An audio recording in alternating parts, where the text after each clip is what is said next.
పాలన చేత కాకపోవడం కాదు, వాళ్ళకి చేతనొచ్చు. చేతనైనటువంటి వాళ్ళు అమలు చేయడంలో ఫెయిల్ అవుతున్నారు. ఇప్పుడు ఏమవుతున్నది, 24 గంటలో 48 గంటలో డబ్బులు ఇచ్చేస్తున్నారు. ఇంకా అంతకు మించి అద్భుతం ఏం కావాలి? కానీ ఎవరు తీసుకోవాలి బియ్యం?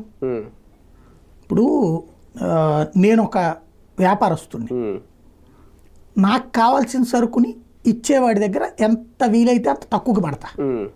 వ్యాపారస్తుడి ఆలోచన అంతే ఉంటుంది. అమ్మేటప్పుడు 100 రూపాయలకు అమ్మాలా, కొనేటప్పుడు 30 రూపాయలకు అమ్మాలా అనేది వ్యాపారస్తుడి ఆలోచన.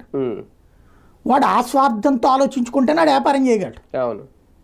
కాబట్టి వాడిని తప్పు పట్టడానికి ఎందుకు, నువ్వు వాడికి ఎందుకు అప్పచెప్తావు? ఇది బేసిక్గా రైస్ మిల్లర్కు ఇంకొకళ్ళకి ఎందుకు అప్పచెప్తావు నువ్వు? ఇక్కడ బ్రోకర్ల రాజ్యం నడుస్తుంది.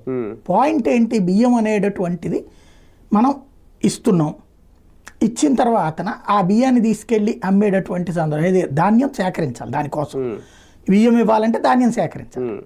ఈ ధాన్యం సేకరించే చోటన రైతుకి ఏమి ఇబ్బంది అవుతుంది? రైతు ఎంత వస్తే అంతకి క్వింటాకి 2300 రూపాయలు రావాలని కోరుకుంటున్నాడు.